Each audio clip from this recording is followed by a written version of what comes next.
What is up and welcome to Mamps on the Map, and welcome to Warner Bros. World Abu Dhabi, the world's largest indoor theme park. Of course, it's the Middle East, so it's either go big or go home. So we just made it outside Warner Bros. World, which opened in about 2019 I think, but because of COVID, it hasn't really got that much exposure, but I'm so excited to be here. It's basically a theme park dedicated to all things Warner Bros. So there's like a DC superheroes area, a Tom and Jerry area, lots of different things, but enough of the talking, let's go take a look. Now before we get into all things Warner Brothers, I think it would be a good time to talk about ticket pricing and packages, since I'm all about maximum experience with minimum expense. Now buying online directly from the official Warner Bros. World website is going to cost you about 325 dirhams, which is about $90 or £74. Now for me, I wanted to experience the three major theme parks in Abu Dhabi, which are Warner Bros. World, Ferrari World, and Yas Water World, the water park. On the official site, this 3-park combo ticket costs about 545 dirhams, which is $150 or £124, making it about $50 per park, which is a huge saving compared to buying these tickets separately. And it's a pretty flexible ticket too, as you'll have 14 days from the date of your first visit to visit the other 2 parks. At the time I went, I actually used Get Your Guide to purchase a 3-park pass at a similar price, with the bonus being that it was refundable. The drawback of purchasing direct from the official Warner Bros. Website is that the 3-park combo tickets are non-exchangeable and non-refundable. Sadly, I can't find the Get Your Guide ticket that I purchased anymore, but I highly recommend the site for any other travel tickets. And this ain't a sponsored post because man's got like 892 subscribers at the time of this video. So on that note, support the channel by subscribing if you enjoy the content. I had to get that cheeky little plug in there. Tickets validated. The adventure begins at the Warner Bros. Plaza, and damn, I just didn't expect this, as you can tell from my reaction. Look how crazy this is. So this just looks like the sky, but it's not. It's like some mad effect. The Plaza is basically the park's central hub, with vintage Hollywood Art Deco theming throughout. After basically spending a good 15 minutes trying to figure out how the sky works, it was time to explore the Plaza, which is where most of the park's restaurants are. And there's loads of places to eat. They've got bakeries, ice cream parlours, burgers, hot dogs, everything, sandwiches. What more could you want? So kind of like American type fast food. If you ain't feeling food here though, there's Yas Mall, which is about 5 to 10 minute walk away, which is full of restaurants. If you want to know more about the food in Abu Dhabi, then check out my Abu Dhabi food tour using the pop-up link or heading down to the description below. Sadly, with COVID restrictions in place during my time at the park, there weren't really any interactive shows and some of the restaurants were closed. There's also bare souvenir shops. I don't know what it is about souvenir shops, but I always spend ages looking at random merch, but then never buy anything because it's hella expensive. I gotta say though, there was some pretty cool memorabilia. Also, you'll probably clock that the park looks kinda quiet, and that's because it was.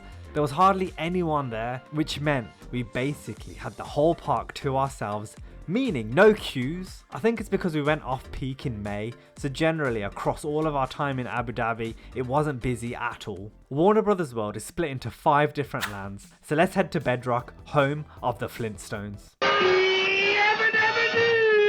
Now we're going into Bedrock, which is the Flintstones land, and whoa. I just love how theme parks like this make you feel like you're in another world. The theming was fully on point.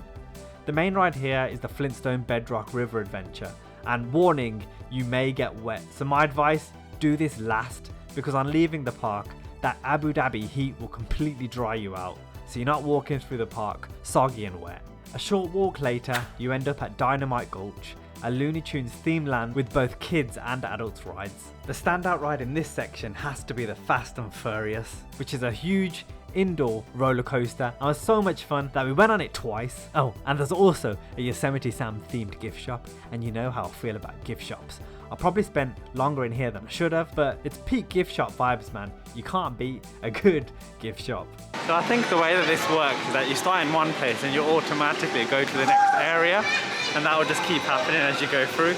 So I don't know where we're going next.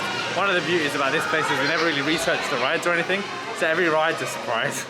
So the next land is Cartoon Junction, a Looney Tunes and Scooby-Doo themed area. There are a lot of kids rides in this section, including a children's car ride and play area. For the bigger kids, aka me and Mrs. on the Map, the Scooby-Doo ride, Museum of Mysteries, was a proper throwback to my childhood days of watching the show and trying to solve the mystery. Now I think I've saved the best till last, as the final two lands have more for adults, and well, they're comic book themed, so that's right up my street, as we've got the eerie Gotham City and Superman's Metropolis. So now we're entering Gotham City, home of Batman and the Joker.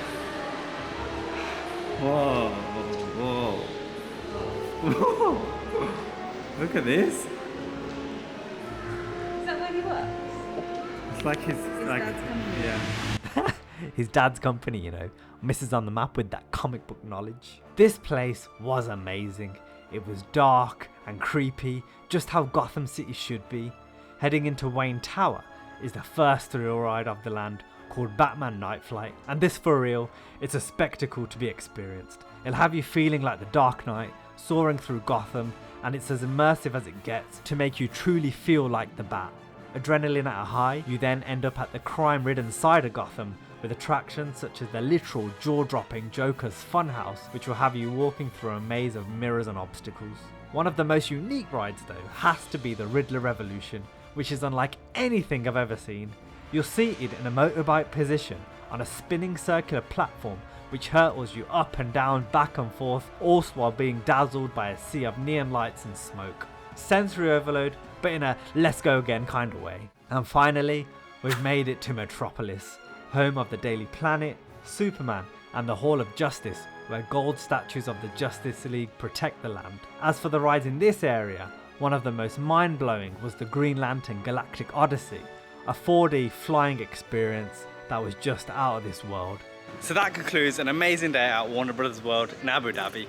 I didn't think it would be that good, but it's actually sick, and it's a must do if you are traveling to Abu Dhabi, or even if you're in Dubai.